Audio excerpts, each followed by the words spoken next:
Olá pessoal, sou o Mário Trentin, seja bem-vindo a mais um vídeo onde vamos falar do que é o tal caminho crítico do projeto. Uma grande pergunta que todo mundo faz, né? O que é o caminho crítico? Como calcular o caminho crítico? Qual é a sua importância? Infelizmente ainda existe muita confusão em relação a isso e é o que eu vou explicar nesse vídeo aqui.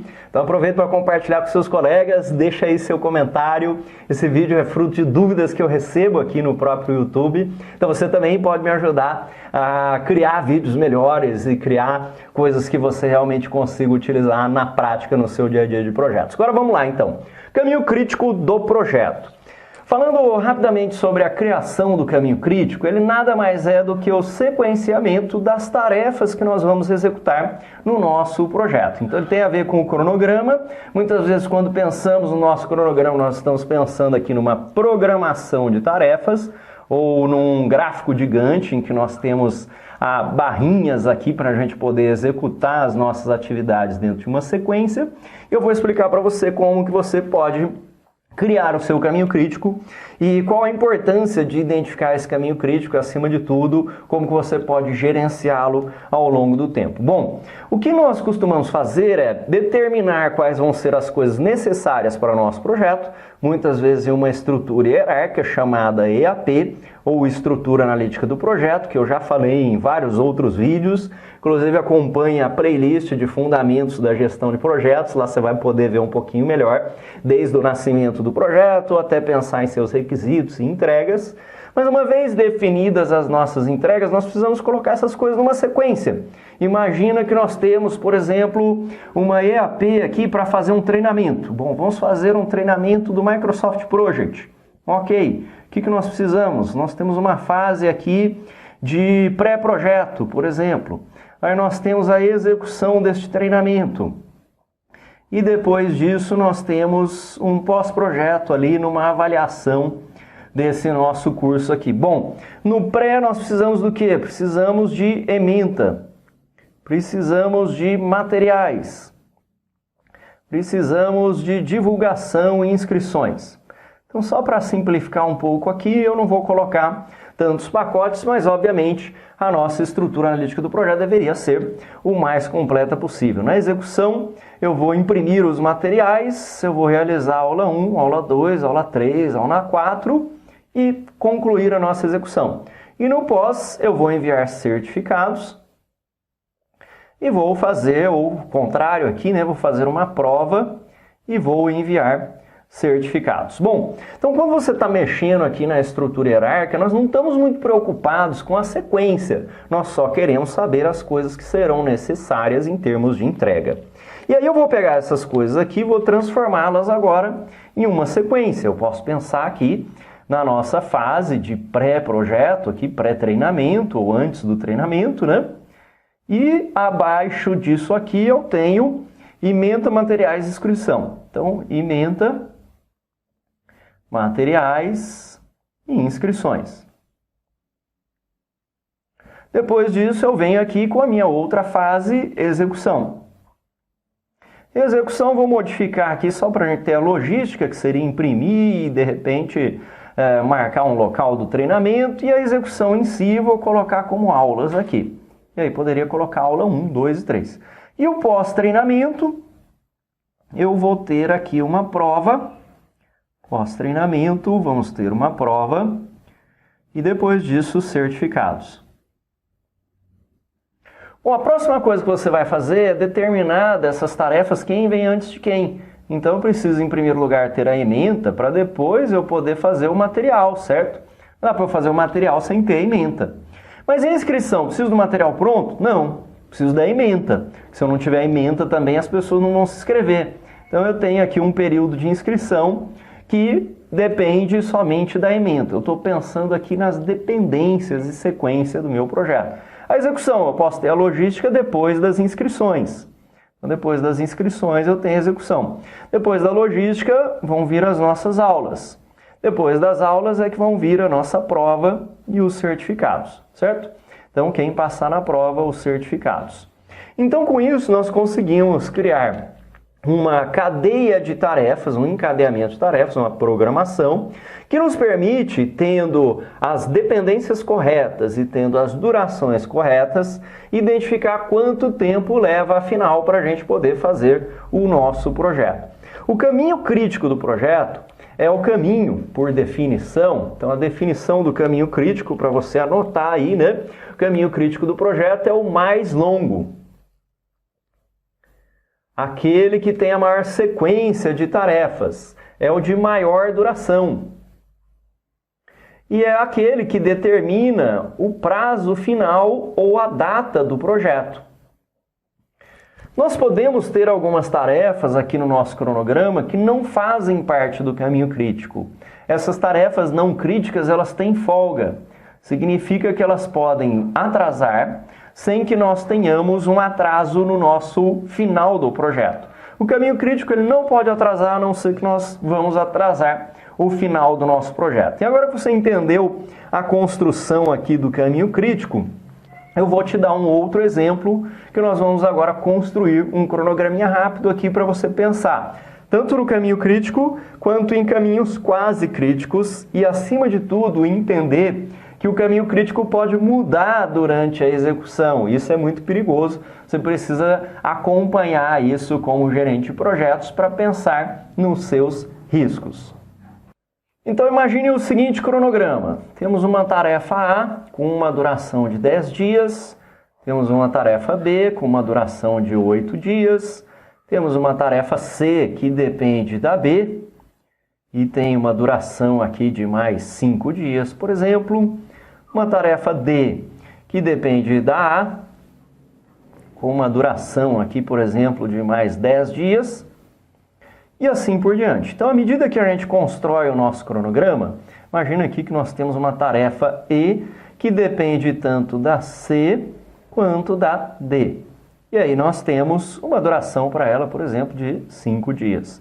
E vamos colocar uma última tarefa F aqui, que ela tem uma duração de 15 dias e pode ocorrer logo no começo do projeto. E por fim, uma tarefa G, que vai ser o nosso término do projeto, e ela depende tanto desta F quanto da nossa E. Bom, à medida que você calcular o caminho crítico, você vai observar que este deve ser o caminho mais longo. Então aqui, por exemplo, nós temos o caminho A para a tarefa D, para a tarefa E e para a tarefa G. Nós temos aqui 10 dias, mais 10 dias, 20 dias aqui, mais 5 dias, 25 dias. E aí nós temos a G, que eu não pus duração, vamos colocar 3 dias aqui. Então 25 dias daria 28 dias. Será que este é o caminho crítico? Bom, 8 dias aqui na B, mais 5, nós temos 13. 13 aqui mais 5, nós temos 18. Então este caminho aqui é maior. Este, portanto, será o nosso caminho crítico do projeto. Então o caminho crítico do projeto são as tarefas que eu estou marcando aqui em uma corzinha mais escura, certo? Então aqui a tarefa a tarefa D e a tarefa F, juntamente com a G, que é a tarefa final, tarefa F não. Então nossa tarefa E, então tarefa A, D, E G são as nossas tarefas aqui. As outras tarefas que não são críticas, elas podem se atrasar um pouco, porque aqui nós temos 8 dias mais 5 dias, significa mais esses outros 5 dias aqui. Então 8 mais 5 nós temos 13. Comparado com o caminho de A e D, que são 20, nós temos uma folga aqui que poderíamos atrasar até 7 dias, certo? Aqui nesse outro caminho aqui nós temos 15 dias. Para 20, que é a A e a D, nós poderíamos atrasar 5 dias. Então, estou calculando a folga aqui de uma maneira muito rápida, porque são poucas tarefas. Você pode construir um diagrama de rede, como eu explico em outros vídeos, ou você pode utilizar um software de gestão de projetos. O Microsoft Project já vai te mostrar o caminho crítico e também já vai te mostrar as folgas das tarefas que não são críticas. Antes da gente encerrar esse vídeo, eu quero te dar 2 grandes dicas. Em primeiro lugar, um dos maiores erros das pessoas que estão começando a gerenciar projetos é que elas olham a soma das durações de tarefa e acham que a duração do projeto vai ser a soma. Então 10 mais 5 aqui dá 20, 30, 38, 48, 51, mais 3 aqui, 54. Então a pessoa simplesmente soma os dias aqui e diz que esse projeto vai durar 54 dias. Enquanto, na verdade, ele dura quanto? 10, mais 10, 20, mais 5 aqui, 25, 28. Ele dura 28 dias. Por que ele dura 28 dias e não 54? Porque algumas tarefas estão ocorrendo em paralelo. Então, a duração é do começo ao término do projeto. E nunca a soma das durações de todas as tarefas, exceto se todas elas fossem uma escadinha de dependência. Então, um grande erro é quando as pessoas olham um cronograma no Project ou no Excel, em alguma ferramenta, aí elas acham que tem que somar tudo e falam, pô, Mário, somei aqui, deu 54 dias, por que você está dizendo que termina em 28? Porque o prazo do projeto é o caminho mais longo, de maior duração. Esse caso aqui, 28 dias. E a segunda coisa que você tem que ter em mente é que o caminho crítico, ele só existe um, ele pode ter múltiplos se forem da mesma duração, então poderia ter outro caminho crítico aqui. Se eu colocasse uma tarefa H, por exemplo, que tivesse duração de 20 dias, e depois de 25 dias, né? E depois de 25 dias ela entrasse aqui na nossa tarefa G. Aí neste caso aqui, eu teria dois caminhos críticos. A H, que tem 25 dias, que tem a mesma duração deste outro caminho crítico aqui, acompanhou? E aí a duração do projeto dá 28 dias. Então, se eu tiver mais do que um caminho crítico, todos esses caminhos críticos têm que ter a mesma duração. Se um deles for maior, aí só o maior é o caminho crítico, certo? Mas se eles forem do mesmo tamanho, aí eu até posso ter. Ter dois caminhos críticos, como eu fiz nesse cronograma, é muito perigoso. Então ele adiciona risco ao nosso projeto. Por quê? Porque à medida que eu tenha vários caminhos críticos, ou às vezes a gente faz análise do que são caminhos quase críticos, então assim, aqui é 25 dias, mas tem outro caminho com 24. Ele está muito perto, qualquer atraso ele vira crítico. Esse é um caminho quase crítico. Então isso traz risco para o nosso projeto, porque se eu tiver vários caminhos críticos, na hora que eu precisar priorizar recursos para acelerar o meu projeto, eu vou ter que dividir esses recursos em mais do que um caminho crítico, por exemplo. E a segunda coisa que você tem que saber aqui, como eu tinha mencionado, é que o caminho crítico pode mudar. Anota aí, eu posso ter mais do que um caminho, se eles forem do mesmo tamanho, certo? E ele pode mudar.